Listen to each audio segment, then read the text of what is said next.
In the frozen peaks of Skyrim, beneath layers of ice and centuries of forgotten history, lie the remnants of a power so absolute that even death could not diminish it. The dragon priests ruled with divine authority, their voices capable of reshaping reality itself, their masks bearing enchantments that modern mages can barely comprehend. But here's what's truly haunting about these ancient rulers. They didn't start as the undead tyrants we encounter in Nordic barrows. They began as something far more human, far more relatable, and infinitely more tragic. Most people think they understand the dragon priests. They see the skeletal remains, the powerful magic, the ornate masks, and assume these were always monsters lurking in the shadows of Atmaran civilization. But that's not the real story. The real story is about transformation, about the slow corruption of noble intentions, and about how the very power meant to protect became the instrument of domination. The dragon priests weren't born as undead overlords. They were created through a process so gradual, so seductive, that by the time they realized what they had become, there was no turning back. Throughout this exploration, I'm going to reveal the 3 critical phases that transformed ordinary Atmaran religious leaders into the immortal tyrants we know today. We'll examine the original covenant between dragons and mortals, the gradual corruption of that sacred bond, and the final transformation that left these priests neither fully alive nor truly dead. But more than that, we'll uncover why understanding their origin is crucial to comprehending the broader patterns of power and corruption that echo throughout Elder Scrolls history. The foundation of everything the dragon priests became rests on understanding what they originally were. Before the masks, before the undeath, before the tyranny, there existed a religious hierarchy among the Atmoran people that was both profound and surprisingly democratic. The earliest dragon priests weren't appointed by dragons or chosen through displays of magical power. Instead, they emerged from within Atmaran communities as natural leaders, individuals who demonstrated not just spiritual insight, but genuine care for their people's welfare. Archaeological evidence from the earliest Nordic settlements reveals a fascinating picture of these proto-priests.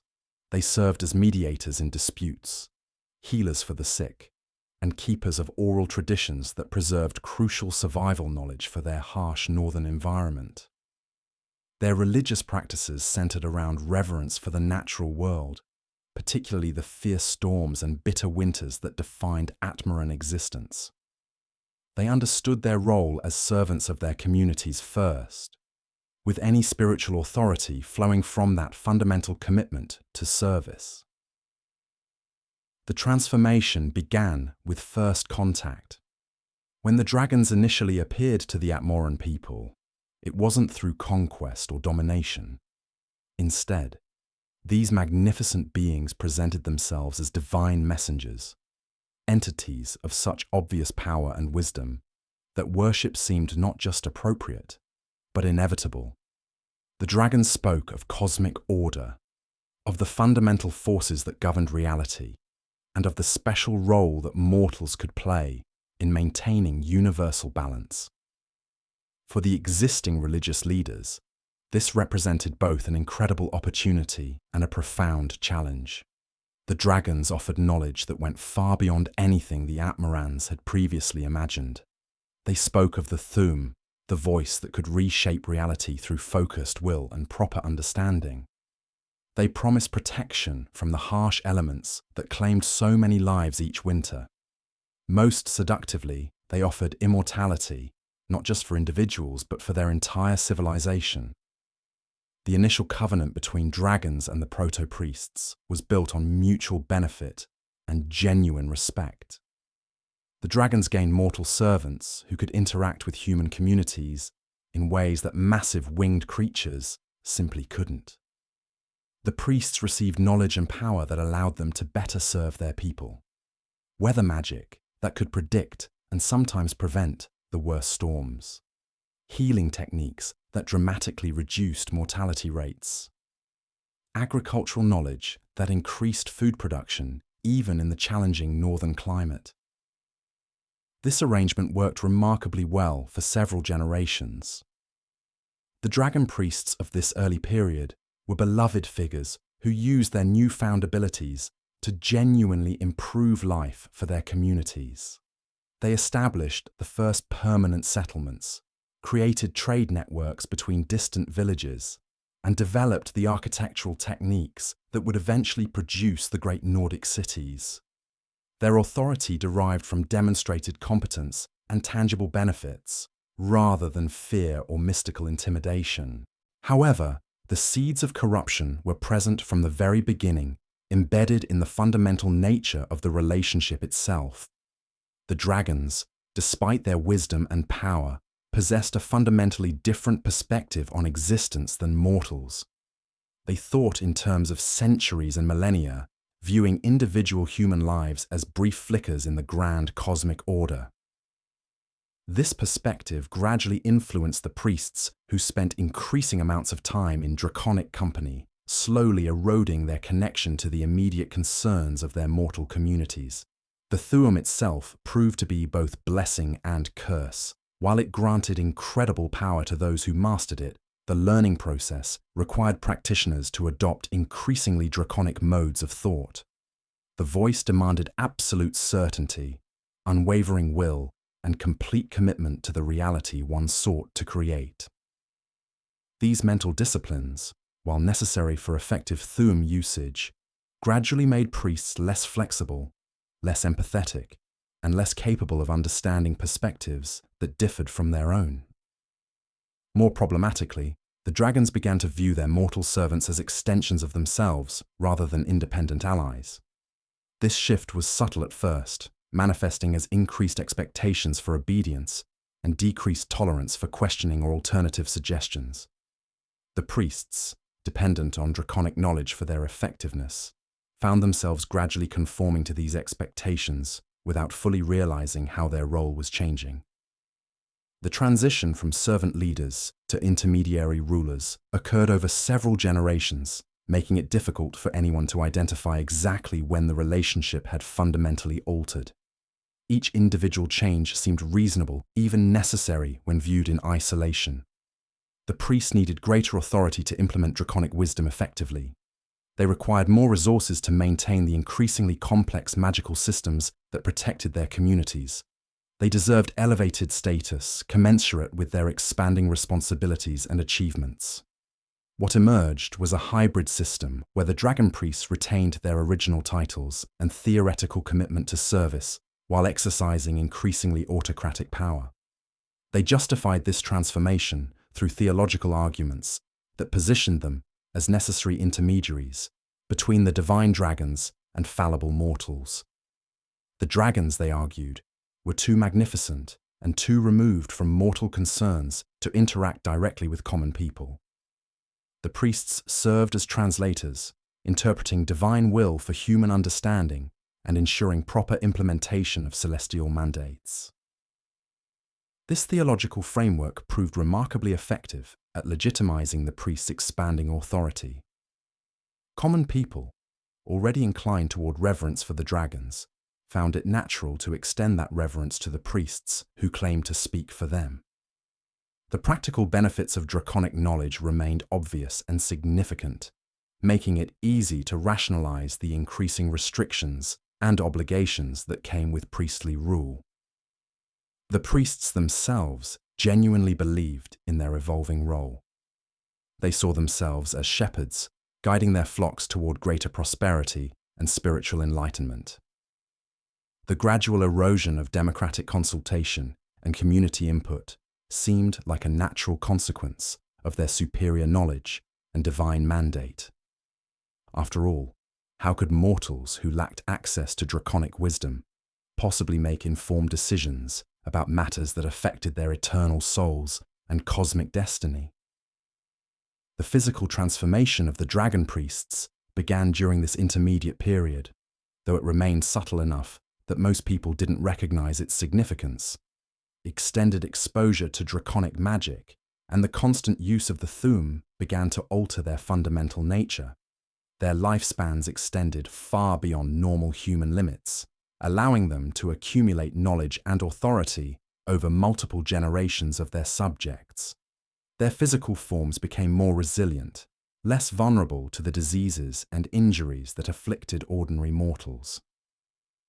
These changes reinforced the priests' sense of separation from their communities, while simultaneously increasing their perceived legitimacy as divine intermediaries.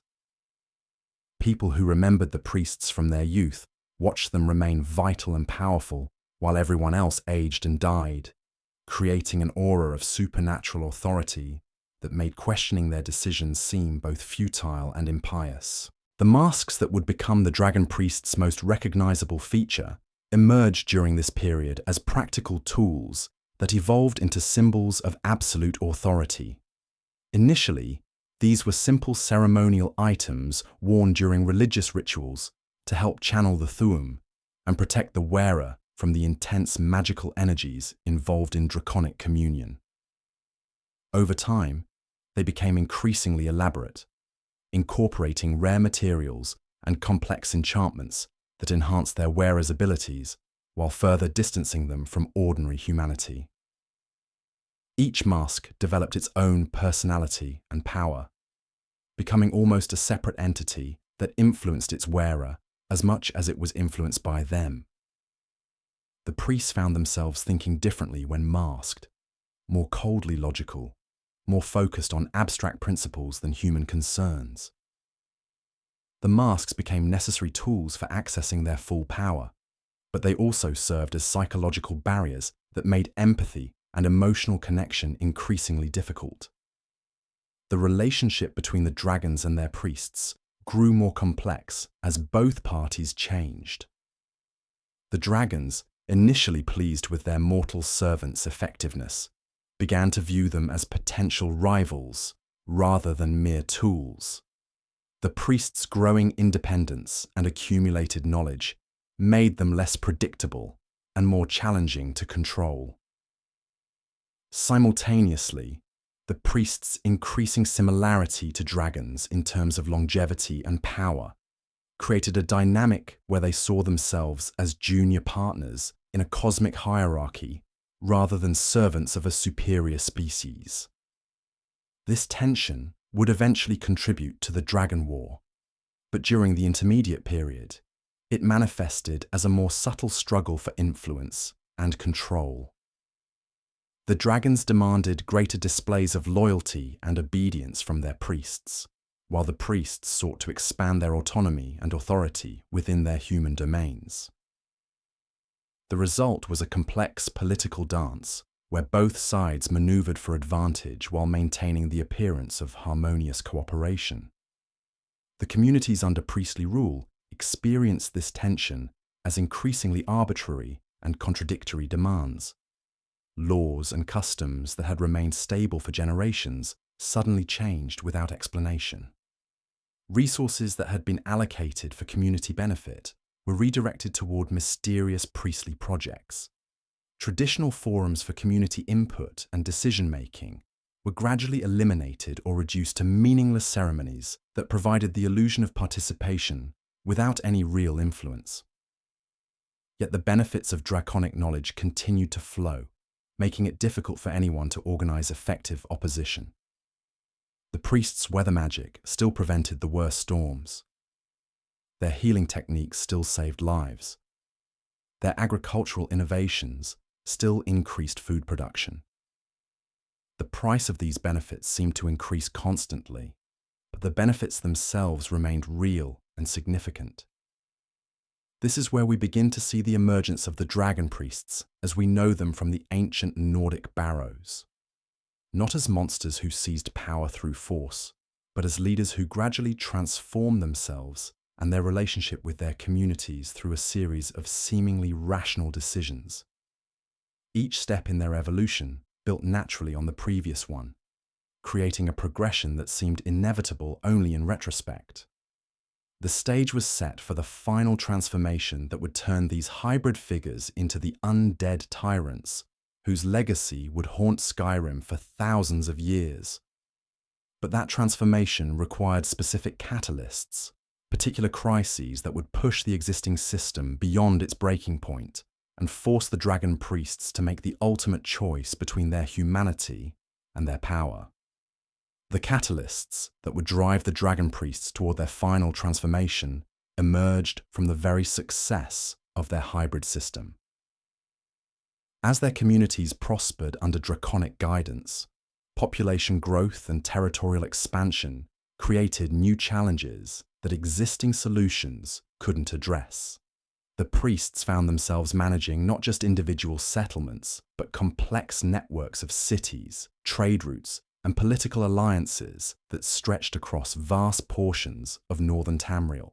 This expansion brought the Atmaran civilization into contact with other peoples who didn't share their reverence for dragons or acceptance of priestly authority. The Dwemer, with their technological prowess and secular worldview, openly questioned the divine mandate that the dragon priests claimed. The early Nords who had migrated south encountered different religious traditions that offered alternative models of spiritual leadership. Most significantly, some dragons themselves began to question whether their mortal servants had grown too independent and needed to be reminded of their proper place in the cosmic hierarchy. The first major crisis came when several communities attempted to withdraw from the Draconic Covenant entirely. These rebellions weren't motivated by simple desire for independence, but by genuine theological concerns about the direction their society was heading. Traditional shamans and wise women who had been marginalized by the rise of the dragon priests began to speak out about the spiritual costs of their people's bargain with the dragons. They argued that the Atmaran soul was being corrupted by foreign influences, that their ancestors' wisdom was being abandoned in favor of alien knowledge that served draconic interests rather than human needs. The dragon priests faced a crisis of legitimacy that threatened the entire foundation of their authority. If communities could simply choose to reject draconic guidance, then the priests' claim to divine mandate became meaningless. If traditional spiritual leaders could offer compelling alternatives to draconic wisdom, then the priests' special knowledge lost its exclusive value. The carefully constructed theological framework that had justified their rule for generations suddenly seemed fragile and contingent rather than eternal and absolute. The dragons' response to these rebellions revealed the true nature of their relationship with their mortal servants. Rather than engaging in dialogue or attempting to address the rebels' concerns, they demanded immediate and total submission. Communities that refused to acknowledge draconic authority were to be destroyed completely, their populations scattered, and their leaders executed as examples to others who might consider similar defiance. The dragons made it clear that they viewed the covenant not as a mutually beneficial arrangement, but as a form of ownership that gave them absolute rights over their human subjects. This demand placed the dragon priests in an impossible position. They could maintain their authority only by enforcing draconic will through increasingly brutal methods, but doing so would transform them from beloved leaders into feared tyrants.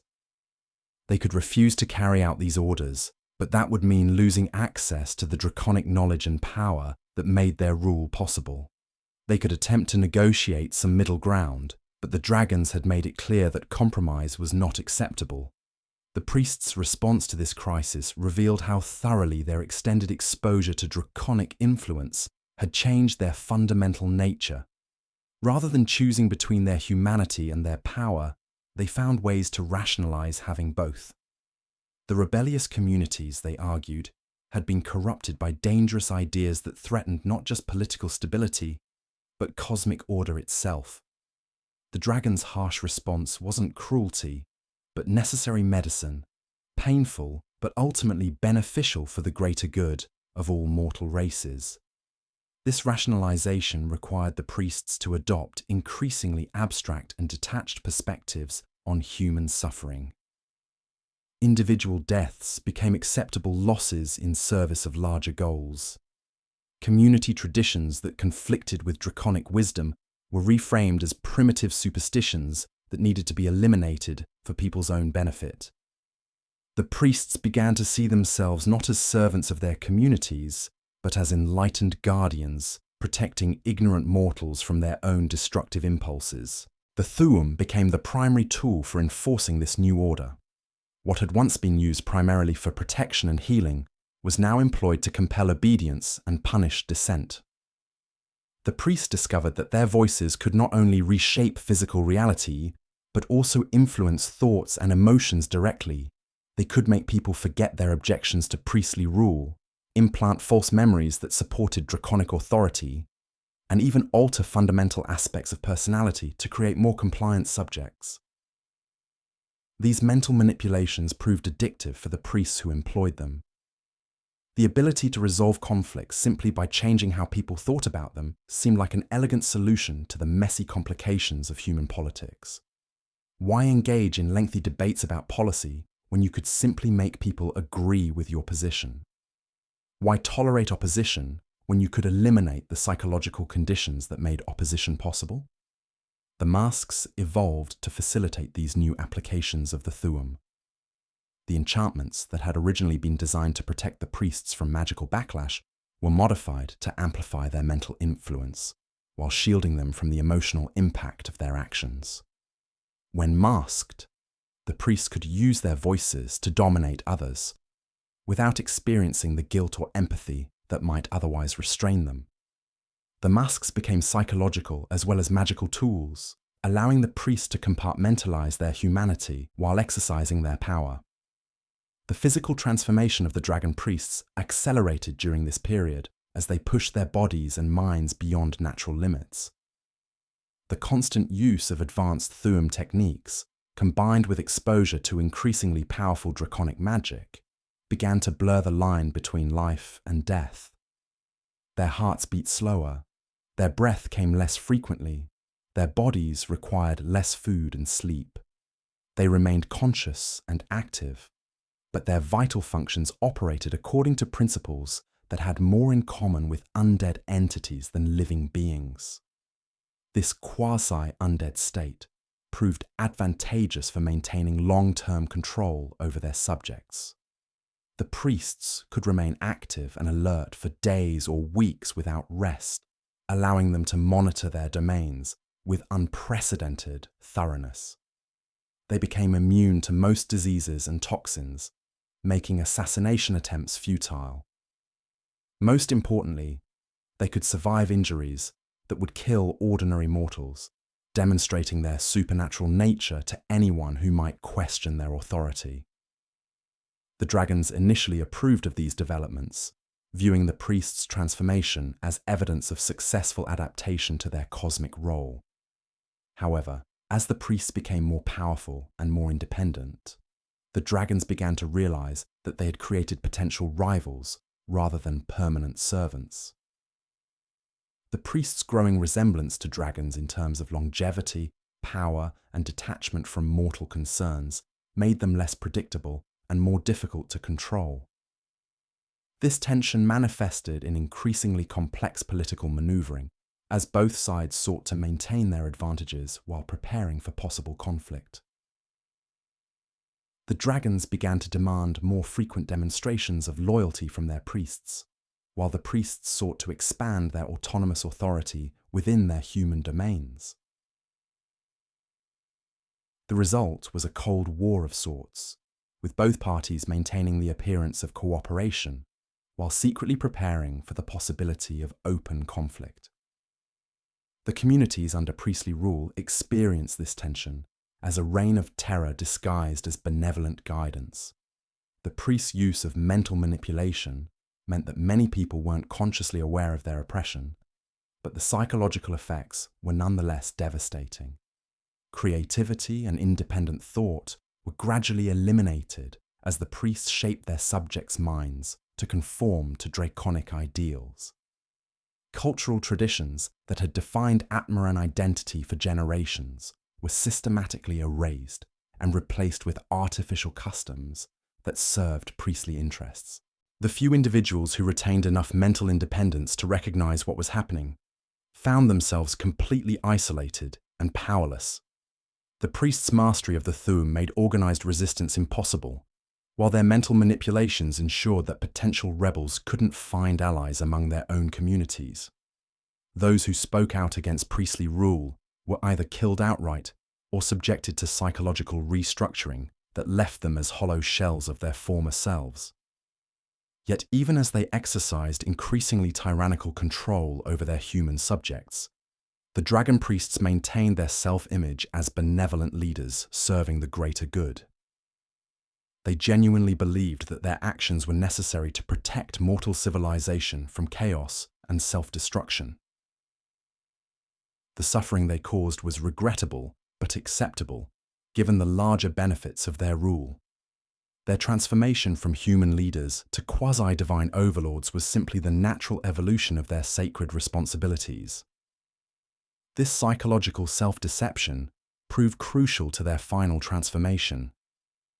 The priests couldn't simply abandon their humanity through conscious choice, because that would require acknowledging the moral implications of their actions.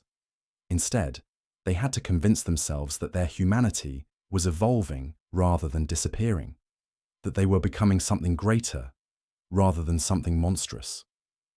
The masks facilitated this self-deception by allowing them to exercise their power while maintaining psychological distance from its consequences.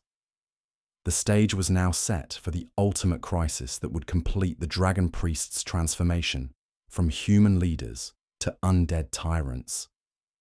The rebellion that would become known as the Dragon War was not just a political uprising, but a spiritual crisis that would force the priests to choose definitively between their remaining humanity and their accumulated power. The choice they made would determine not only their own fate, but the future of Nordic civilization itself. The Dragon War didn't begin with a single battle or dramatic declaration. Instead, it emerged from the accumulated tensions and contradictions that had been building within Atmaran society for generations. The spark that ignited this cosmic conflict came from an unexpected source. The dragons themselves began to fracture along philosophical lines that mirrored the growing divisions between their mortal servants and the communities they ruled. A faction of dragons, led by the ancient and powerful Parthenaks, began to question whether their covenant with mortals had become corrupted beyond redemption. These dragons observed the transformation of their priest-servants with growing alarm, recognizing that the beings they had once valued as partners had become something alien and dangerous. The mental manipulations, the casual cruelty, the complete disconnect from human suffering. These weren't the qualities the dragons had sought to cultivate in their mortal allies. Parthenaks and his followers proposed a radical solution. The dragons should withdraw from mortal affairs entirely, allowing human civilization to develop according to its own nature, rather than draconic design. This proposal horrified the majority of dragons, who viewed their role as cosmic guardians as both sacred duty and natural right.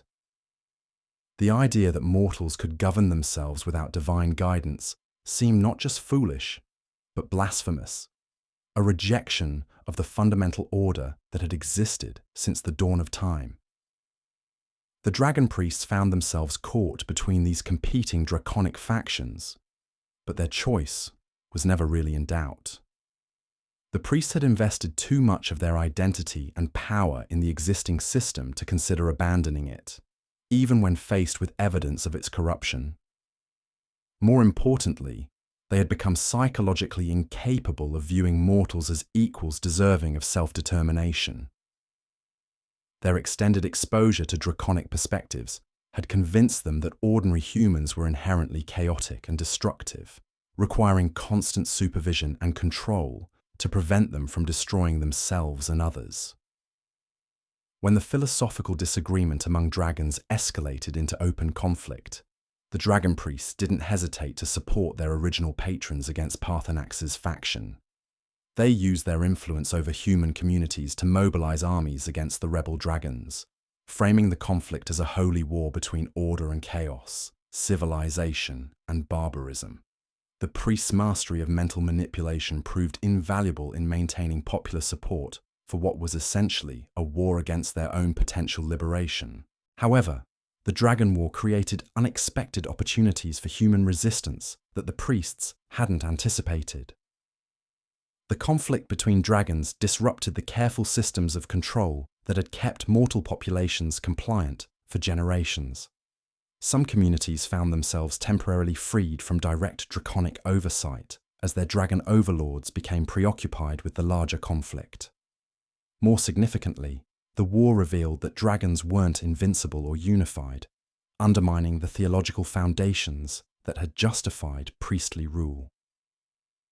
The emergence of human heroes who could stand against dragons using the Thu'um represented a catastrophic threat to the entire system the dragon priests had built.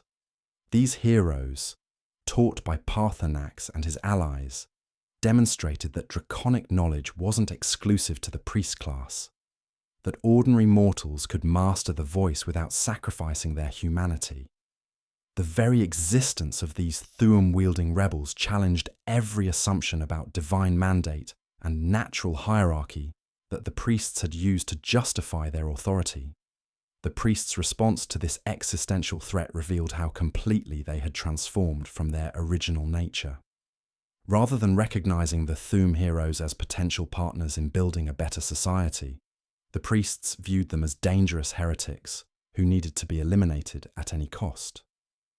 The priests couldn't conceive of sharing power with equals or accepting limitations on their authority.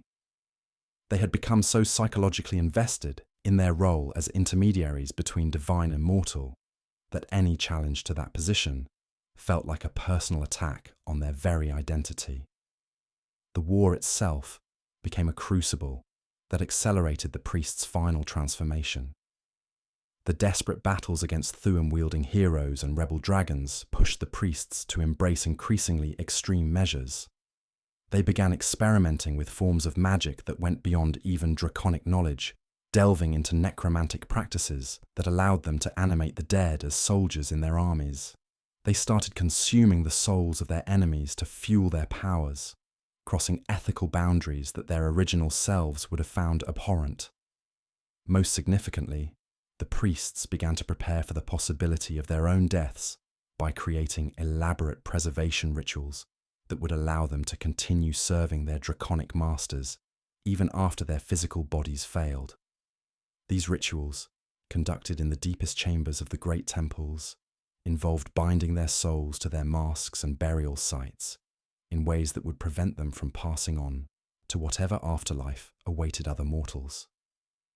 The priests convinced themselves that this was a noble sacrifice, ensuring that their wisdom and power would remain available to guide future generations. The masks evolved during this period from mere ceremonial items to complex spiritual anchors that could house the priest's consciousness after death. The enchantments that had originally been designed to amplify the Thu'um were modified to preserve memory, personality, and magical ability across the transition from life to undeath.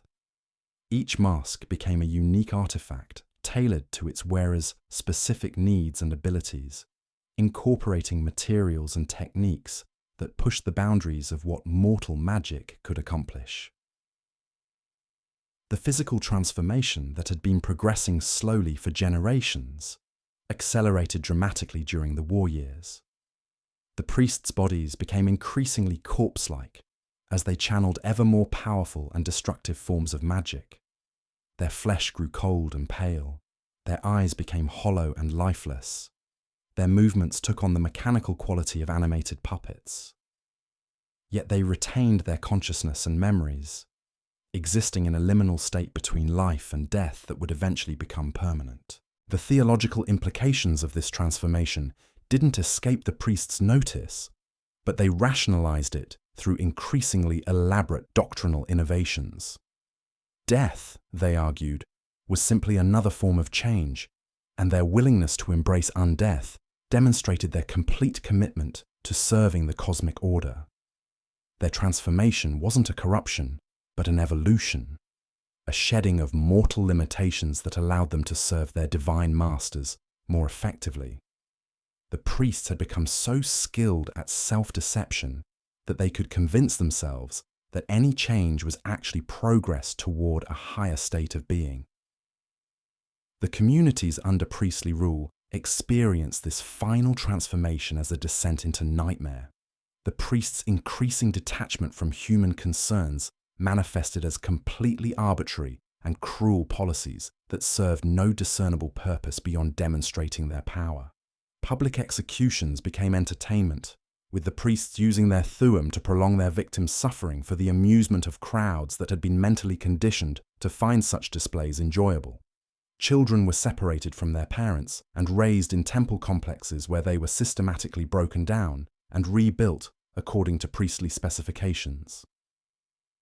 The priests' mastery of mental manipulation reached its peak during this period as they learned to rewrite not just individual memories, but entire cultural narratives.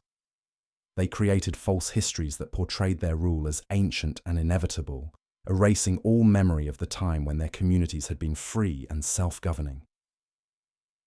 They implanted artificial traditions that required regular human sacrifice to maintain draconic favor, creating religious obligations that served no purpose beyond demonstrating their absolute authority over life and death. Yet even as they exercised godlike power over their subjects, the dragon priests faced the growing realization that they were losing the war. The Thuum heroes proved remarkably effective at disrupting priestly control, using their voices to break the mental conditioning that kept populations compliant. Parthenax's faction provided crucial intelligence about draconic weaknesses and tactics, allowing human forces to achieve victories that should have been impossible. Most devastatingly, some of the priests' own subjects began to remember who they had been before the mental manipulations, creating internal rebellions that were far more dangerous than external attacks.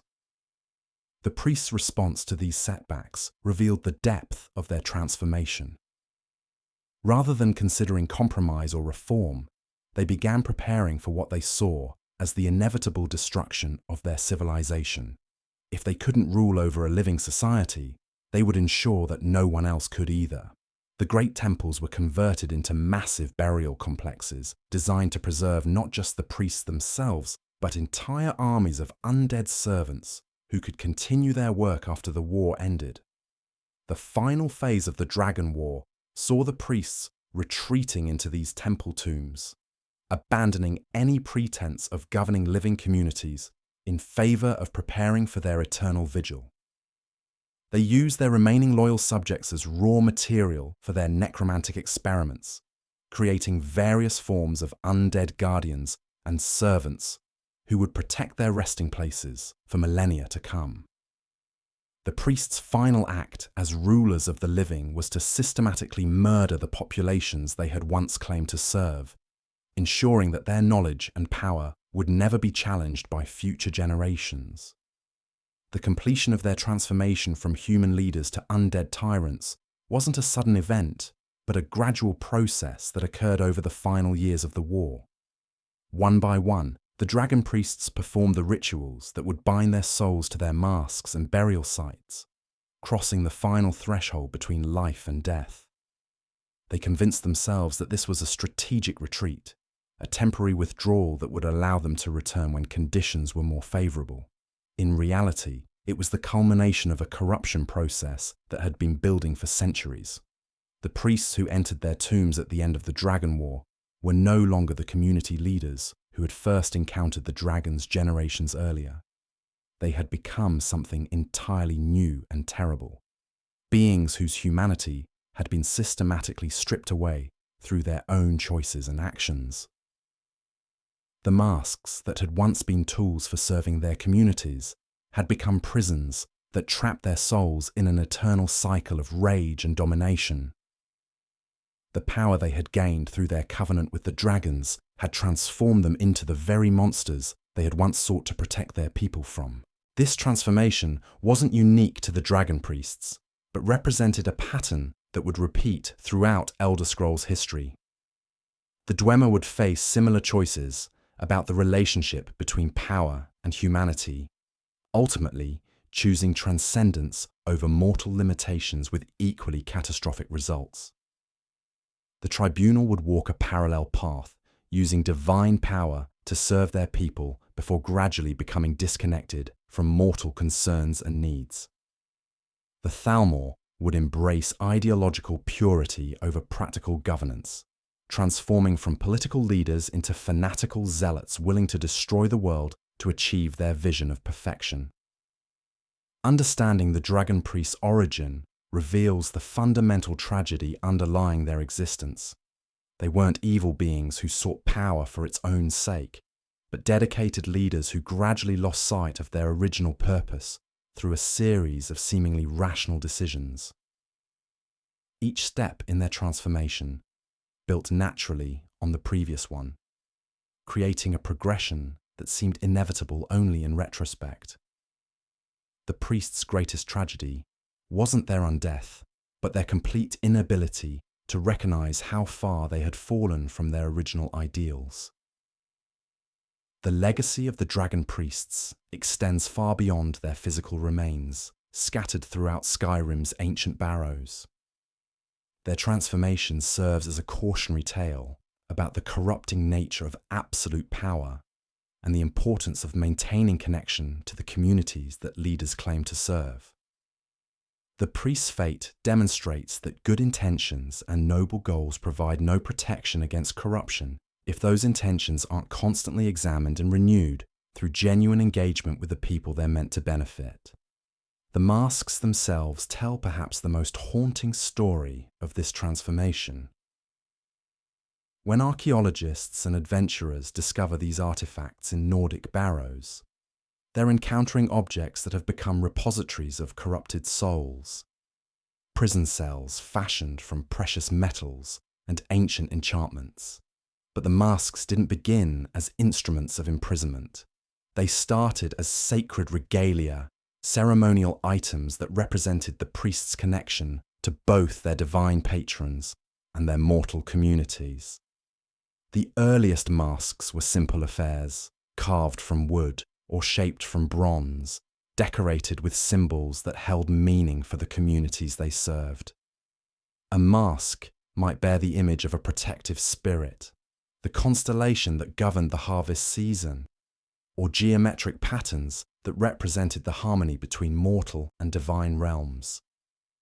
These early masks were worn only during specific ceremonies, removed when the ritual concluded, allowing the priest to return to their human roles as counselors, healers, and community leaders.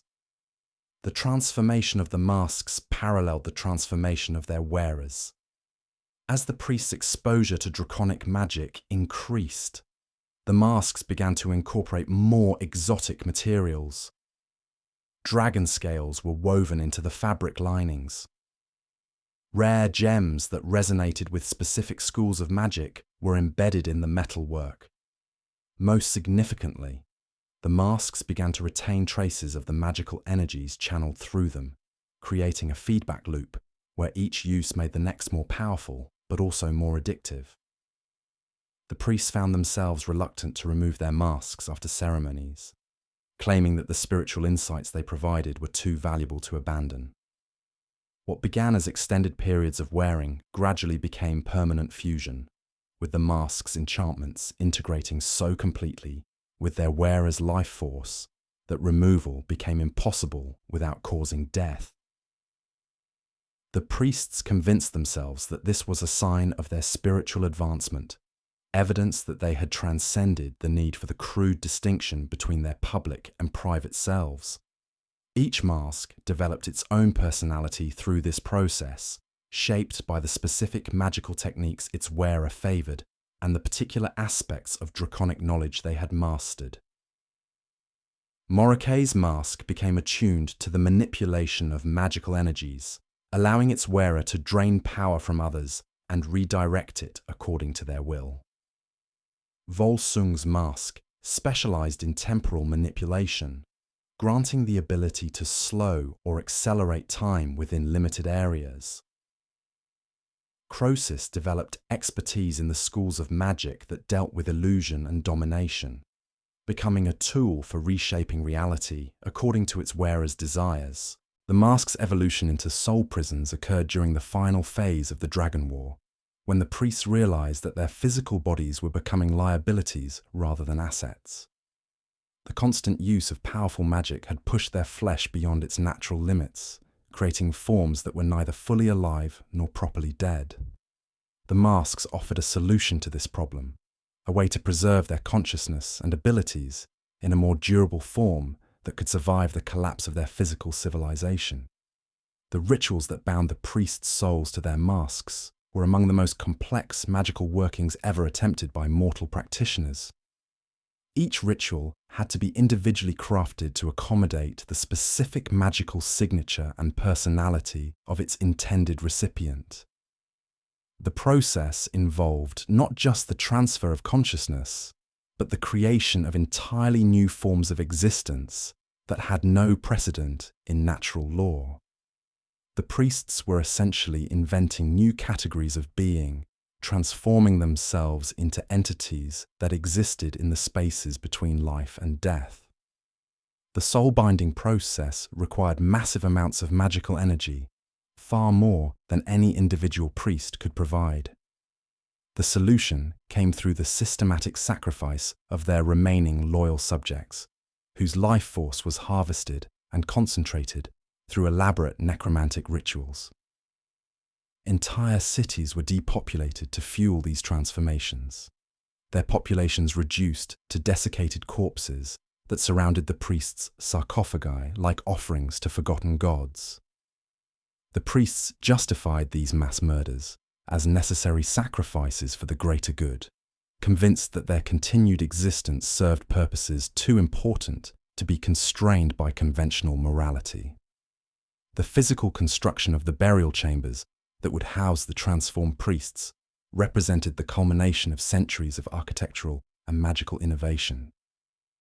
These weren't simple tombs, but complex magical machines designed to sustain undead existence while providing the resources necessary for eventual resurrection. The chambers incorporated elaborate trap systems to eliminate intruders, puzzle mechanisms that tested the worthiness of potential successors, and magical barriers that could withstand the erosion of millennia. The priests' loyal servants, those who had survived the soul-binding rituals, were transformed into various forms of undead guardians, tailored to specific defensive roles. Draugr were created from the most fanatically devoted followers, their bodies preserved through mummification techniques that maintained their combat effectiveness while binding their souls to eternal service. Dragon priests' lieutenants became wraiths and spectres, incorporeal beings who could patrol the spiritual dimensions surrounding the burial sites.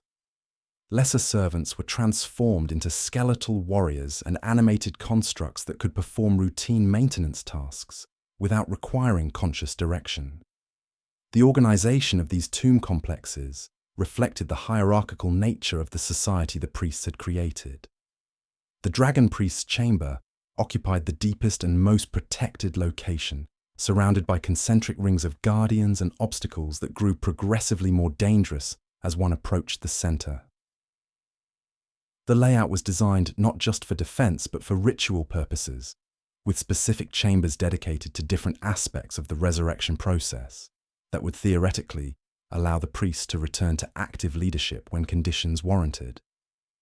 The magical systems that powered these tomb complexes drew energy from multiple sources, creating self-sustaining networks that could operate independently for thousands of years. Soul gems harvested from the priest's victims provided the primary power source, while ley lines channeled ambient magical energy from the surrounding landscape. Most ingeniously, the tombs were designed to harvest energy from intruders, using their life force to maintain and strengthen the defenses that had defeated them. The priests' transformation into undead beings wasn't instantaneous but occurred gradually over the years following their entombment. The soul-binding rituals had preserved their consciousness and memories, but the process of adapting to existence without living flesh required significant adjustment. The priests had to learn to perceive the world through magical senses rather than biological ones, to manipulate their environment through pure will rather than physical action, and to sustain themselves through the consumption of spiritual energy rather than food and water. This adaptation process was both physically and psychologically traumatic. The priest's consciousness, designed for embodied existence, struggled to function within the artificial constraints of their mask prisons. Many experienced periods of madness or confusion as they adjusted to their new form of being. Others became obsessed with the memories of their living existence, replaying the same experiences endlessly while losing track of the present moment. The most successful adapted by embracing their transformation completely, viewing their undead state as liberation from the weaknesses and limitations that had constrained their mortal existence. The priest's relationship with time became fundamentally altered through their transformation. Living beings experience time as a flowing river with clear distinctions between past, present, and future. The undead priests found themselves existing in a more fluid temporal state, where memories of the distant past felt as immediate as recent events, while the passage of centuries might feel like moments or eternities, depending on their mental state.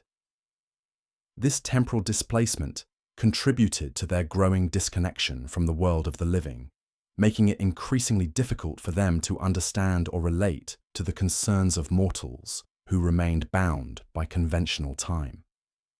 The magical abilities that the priests retained in their undead state were both enhanced and constrained by their new form of existence.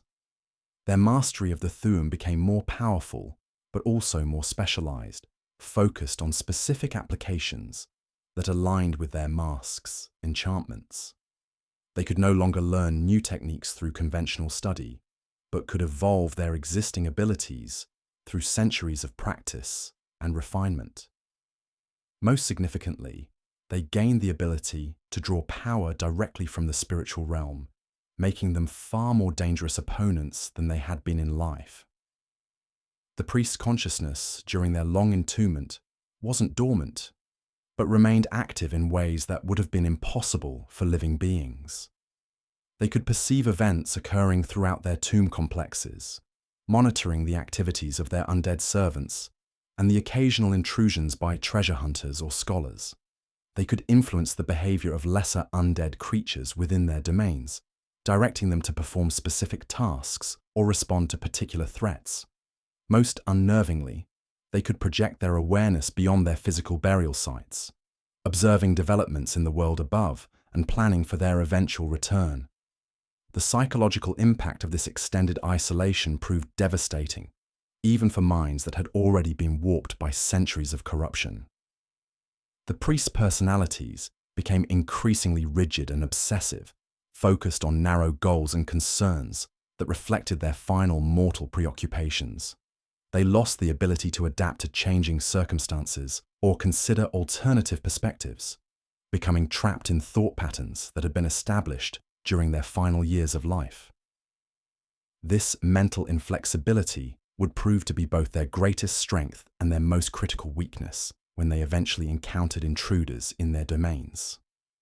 The priests' understanding of their own transformation evolved over the centuries of their undead existence. Initially, they viewed their state as a temporary condition, a strategic withdrawal that would allow them to return when the world was ready to accept their guidance. As the centuries passed and the world above continued to develop without their input, they began to see their undeath as a form of eternal vigil, a sacred duty that required them to preserve their knowledge and power for future generations who might prove more worthy of their leadership. Eventually, many of the priests came to view their transformation as a form of ascension, an evolution beyond the limitations of mortal existence that made them superior to both their living selves and the mortals who had rejected their rule. This perspective allowed them to rationalize the horror of their existence, transforming their imprisonment into a form of spiritual achievement. They convinced themselves that their undead state was not a punishment, but a reward, evidence of their complete dedication to the cosmic order they had served in life. The priests' relationship with their draconic patrons became increasingly complex during their undead existence. The dragons who had survived the war found themselves dealing with servants who were no longer quite mortal, but not quite draconic either. The priests retained their reverence for their dragon masters, but also developed a growing sense of independence based on their unique nature. They began to see themselves as a bridge between the mortal and divine realms, entities who could serve draconic interests, while understanding mortal concerns in ways that the dragons themselves could not. This evolution in their relationship with the dragons created new tensions and opportunities that would shape their behavior when they eventually encountered living intruders. The priests remained committed to serving draconic interests, but interpreted those interests through the lens of their own obsessions and limitations. They became unreliable servants whose loyalty was absolute, but whose understanding of their master's will was filtered through centuries of isolation and psychological deterioration. The legacy of the dragon priest's transformation extends far beyond their individual fates to encompass the broader patterns of corruption and power that defined their era. Their story demonstrates how gradual compromise and rationalization can lead to complete moral collapse, how the pursuit of noble goals can become perverted into their opposite through the accumulation of seemingly minor ethical compromises. The priest's transformation from community leaders to undead tyrants serves as a template for understanding similar corruptions throughout Elder Scrolls history. The masks that imprison the priest's souls became artifacts of immense power and danger, objects that could grant incredible abilities to those bold enough to claim them while carrying the risk of spiritual corruption for anyone who used them. The enchantments that had preserved the priest's consciousness remained active within the masks, creating the possibility that their influence could extend beyond their physical destruction. Scholars and adventurers who studied these artifacts reported experiencing dreams and visions that seemed to originate from the masks themselves, suggesting that the priest's consciousness might survive even the destruction of their undead forms. The tomb complexes that housed the transformed priests became monuments to the society they had created and ultimately destroyed. These elaborate structures preserve not just the priests themselves, but entire snapshots of Atmaran's civilization at its height, complete with the architectural techniques, artistic traditions, and magical innovations that had defined their culture. Future generations would study these sites to understand both the achievements and the failures of the dragon priest's reign, learning valuable lessons about the relationship between power and responsibility. The undead servants that the priests had created to guard their tombs became independent entities in their own right, developing their own cultures and hierarchies within the confines of their burial sites. The Draugr, in particular, evolved into a distinct form of undead society with its own customs, loyalties, and objectives that went beyond simple obedience to their priestly masters. These creatures would continue to influence the world above long after their creators had been forgotten, serving as reminders of the dragon priest's legacy and the prices paid for their transformation. The dragon priest's story represents one of the most complete and tragic examples of corruption in Elder Scrolls history.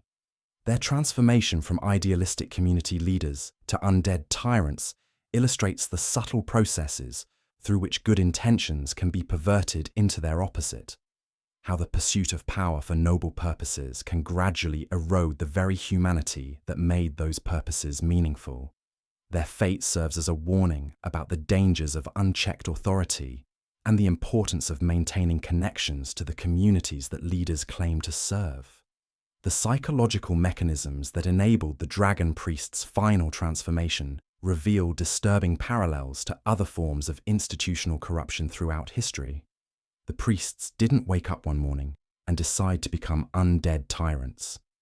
Instead, they constructed elaborate justifications for each step in their descent, creating theological frameworks that made their actions seem not just acceptable, but necessary for the greater good of their civilization. The concept of necessary sacrifice became central to their worldview during the final years before their entombment. The priests convinced themselves that the suffering they inflicted on their subjects was temporary pain that would prevent greater suffering in the future. They developed sophisticated philosophical arguments about the nature of individual versus collective good, positioning themselves as enlightened leaders who could see beyond the narrow self-interest that motivated ordinary mortals. This rationalization process was facilitated by their increasingly alien perspective on human existence. The priests' extended lifespans and magical abilities had given them a godlike view of mortal affairs, where individual human lives seemed as brief and insignificant as the lives of insects. They could observe the birth, growth, and death of entire generations while remaining unchanged themselves, creating a psychological distance that made empathy increasingly difficult to maintain. The priests' mastery of mental manipulation played a crucial role in sustaining their self-deception. They didn't just use their thum to control others, but employed it on themselves, reinforcing their own beliefs and suppressing doubts that might have led to uncomfortable self-examination. The masks amplified this effect, creating echo chambers where the priest's thoughts and justifications were reflected back to them with increasing intensity until they became unshakable convictions. The social dynamics within the priestly hierarchy also contributed to their collective descent into corruption. The priests operated within a closed system where dissent was gradually eliminated and conformity was rewarded with increased power and status. Those who raised questions about the direction of their society found themselves marginalized or eliminated, while those who embraced the priests' evolving ideology were elevated to positions of greater influence. The priests developed their own internal culture that was increasingly disconnected from the communities they ruled. They created specialized languages, customs, and rituals that served no purpose beyond reinforcing their sense of superiority and separation from ordinary mortals. These cultural innovations weren't merely ceremonial, but represented genuine attempts to create a new form of existence that transcended human limitations. The role of the thuum in shaping the priest's consciousness cannot be overstated. The voice required practitioners to achieve absolute certainty about the reality they sought to create, leaving no room for doubt or ambiguity. This mental discipline, while necessary for effective thum usage, gradually eroded the priest's ability to engage in the kind of self-reflection and moral questioning that might have prevented their corruption. The priest's relationship with their own mortality became increasingly complex as their transformation progressed. They had achieved practical immortality through their magical abilities, but this gift came with the psychological burden of watching everyone they had once cared about age and die while they remained unchanged. This experience of eternal isolation contributed to their growing detachment from human concerns and their eventual embrace of undeath as a form of liberation. The theological innovations that the priests developed to justify their transformation were remarkably sophisticated, incorporating elements from multiple religious traditions and philosophical schools. They created elaborate cosmologies that positioned their actions within a grand cosmic narrative, portraying themselves as essential actors in a divine drama that transcended ordinary moral considerations. These theological frameworks provided intellectual cover for actions that would have been unthinkable to their original selves.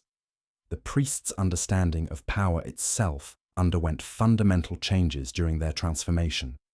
They began to view power not as a tool for serving their communities, but as a natural force that flowed through them from divine sources. This perspective allowed them to justify increasingly arbitrary and cruel actions as expressions of cosmic will, rather than personal choices, absolving themselves of moral responsibility for the consequences of their decisions. The gradual elimination of checks and balances within their society created conditions where the priest's worst impulses could flourish unchecked. The traditional councils and assemblies that had once provided input on major decisions were systematically undermined and eventually eliminated entirely. The priests convinced themselves that such institutions were obstacles to efficient governance rather than essential safeguards against tyranny. The priests' treatment of their own families and personal relationships provides perhaps the most disturbing evidence of their transformation. They gradually severed all personal connections that might have provided emotional anchors to their humanity, viewing such relationships as weaknesses that interfered with their cosmic responsibilities. Children were separated from priestly parents and raised by temple servants, while spouses were relegated to ceremonial roles that emphasized their subservience rather than their partnership. The economic systems that the priests developed to support their rule became increasingly exploitative as their transformation progressed.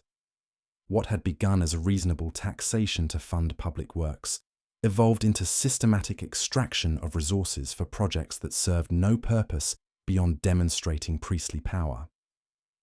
The priests justified these policies through elaborate theories about economic efficiency and resource allocation that masked their true purpose. The priests' approach to justice and law underwent similar degradation, with legal systems that had once emphasized fairness and community input being replaced by arbitrary decree and personal whim.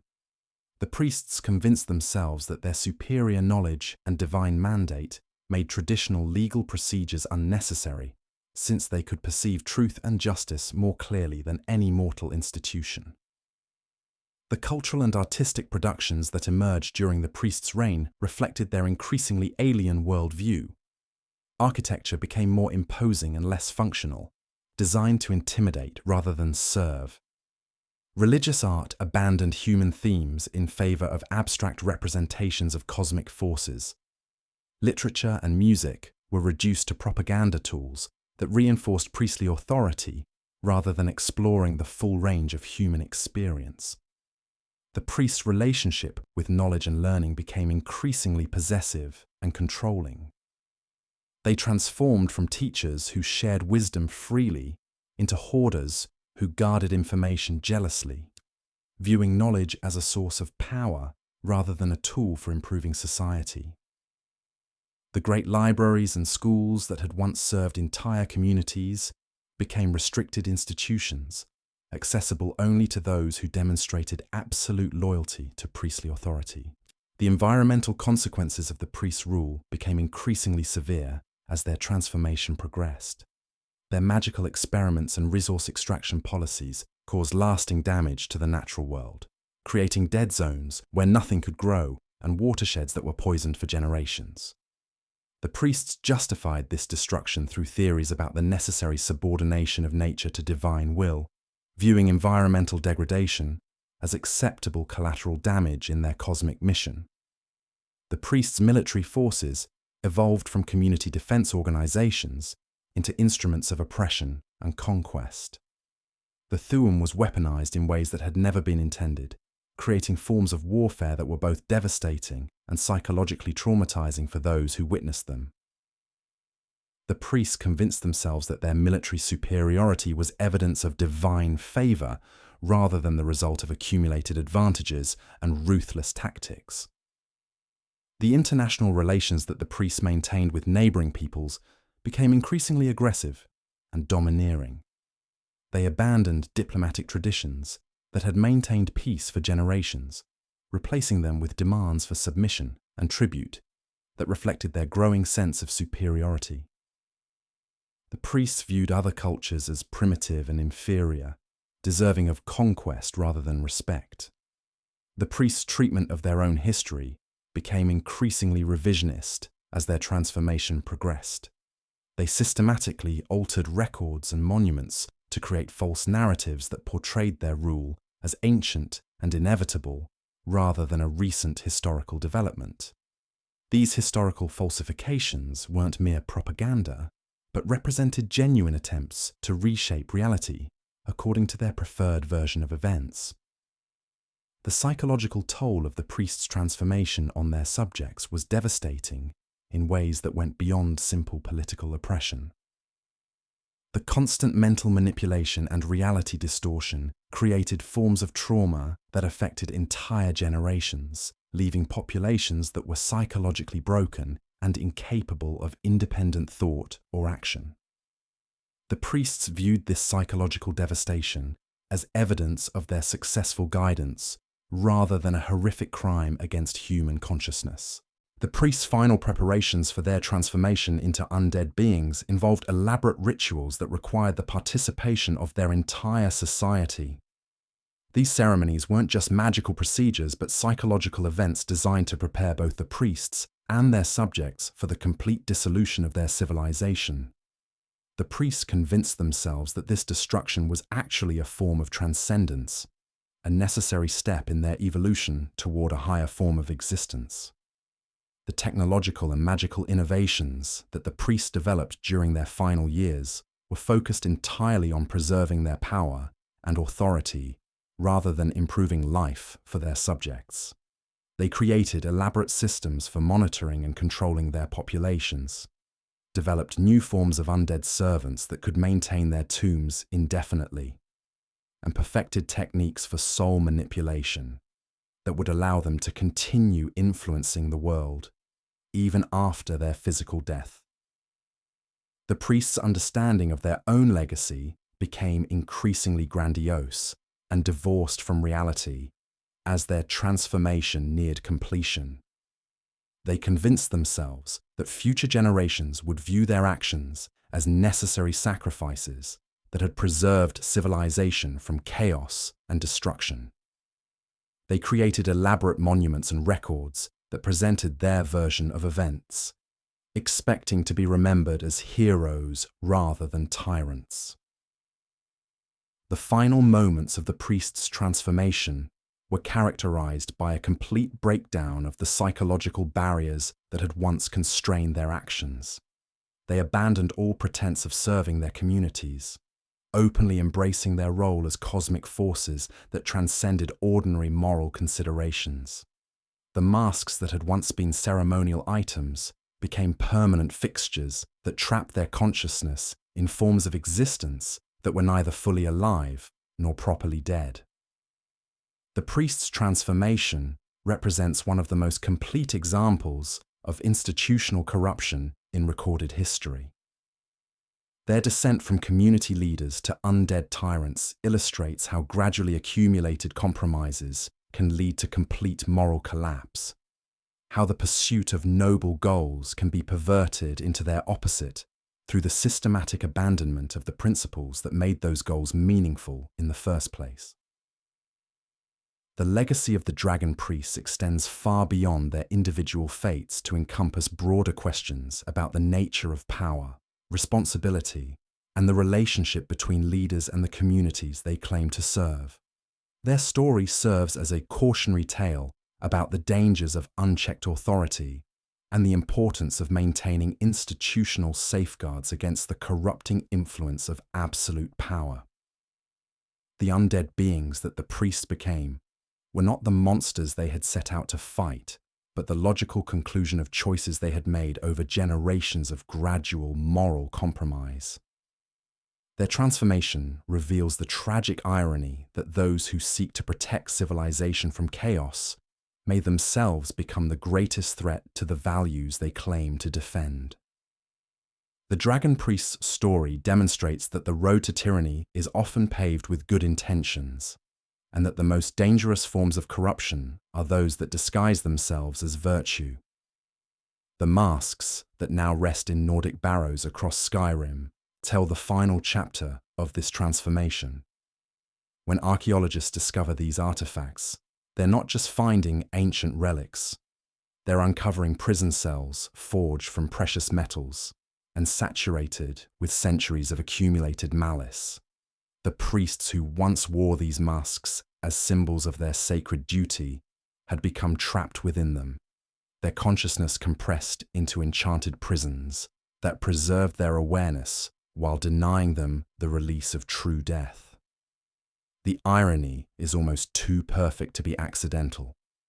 The very items that had once connected these leaders to their communities, that had amplified their voices when they spoke for the people they served, had become the instruments of their eternal isolation. The masks that had once helped them channel divine wisdom to heal and protect had transformed into conduits for their rage and domination. Every dragon priest mask discovered in Skyrim represents not just a powerful magical artifact, but a monument to the complete inversion of noble purpose. The priest's consciousness, trapped within these ornate prisons, experienced time in ways that living beings could never comprehend. Centuries passed like moments during periods of dormancy, while brief encounters with tomb robbers could feel like eternities of focused hatred. They retained their memories of the world above, their knowledge of the Thuum, and their absolute conviction that they had been right all along. But they had lost the capacity for growth, for change, for the kind of self-reflection that might have shown them the horror of what they had become. When adventurers finally breach their tomb complexes thousands of years later, they encounter beings who have been frozen in the moment of their greatest corruption. The dragon priests who rise from their sarcophagi aren't ancient evils that have grown worse over time. They're the preserved essence of leaders who had convinced themselves that their transformation was noble, necessary, and ultimately beneficial for the world they had left behind. The true tragedy of the dragon priests lies not in their undeath, but in their absolute inability to recognize the magnitude of their fall. They had become so skilled at rationalizing their actions, so convinced of their own righteousness, that even millennia of isolation couldn't shake their fundamental belief that they had been humanity's greatest servants. The masks that imprisoned their souls also preserved their self-deception, creating beings who were simultaneously incredibly powerful and utterly blind to their own nature. This blindness makes them far more dangerous than simple monsters motivated by hunger or hatred. The dragon priests, who emerge from their tombs, believe they're reclaiming their rightful place as guardians of civilization. They view the world that has developed without their guidance as corrupted and chaotic, desperately in need of their wisdom and authority. They cannot conceive that their absence might have been a blessing rather than a loss, that the people they once ruled might have been better off without their protection. The dragon priest's story serves as perhaps the most complete cautionary tale in all of Elder Scrolls lore about the corrupting nature of absolute power. They demonstrate how the most dangerous tyrants aren't those who embrace evil, but those who convince themselves that their tyranny serves a higher purpose. They show us that the road to monstrous corruption is paved not with sudden moral collapses, but with gradual compromises, small rationalizations, and the slow erosion of the very humanity that once made their leadership valuable. Their transformation from beloved community leaders to undead tyrants reveals a pattern that echoes throughout history, not just in the Elder Scrolls universe, but in our own world. The most devastating forms of corruption often begin with genuine desire to help others, with leaders who truly believe they know what's best for their communities. The dragon priest's fate reminds us that good intentions provide no protection against the corrupting influence of unchecked power, and that the most important safeguards against tyranny are often the ones that feel most inconvenient to those who wield authority. The masks that preserve their consciousness also preserve their greatest weakness, their complete inability to admit they had been wrong. In the end, the dragon priests became prisoners of their own certainty, trapped not just in enchanted artifacts, but in worldviews that had become so rigid they could never adapt to changing circumstances. They achieved the immortality they had sought, but at the cost of the very humanity that had once made their leadership meaningful. When we encounter these ancient rulers in their tomb complexes, we're not just facing powerful undead enemies, we're confronting the preserved essence of a civilization's greatest failure. The dragon priests represent the ultimate cautionary tale about what happens when leaders lose sight of the people they're meant to serve, when protection becomes domination, and when the pursuit of order becomes the embrace of tyranny. Their story reminds us that the most dangerous monsters aren't born evil. They're created through the gradual abandonment of the principles that once made them heroes.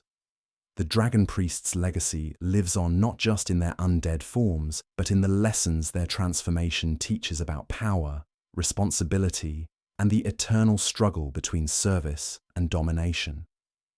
Their story warns us that the line between protector and tyrant is thinner than we might think, and that crossing it can happen so gradually that we might not notice until it's far too late to turn back. In the end, the dragon priests became exactly what they had once sworn to protect their people from, and that might be the most terrifying aspect of their entire tragic tale.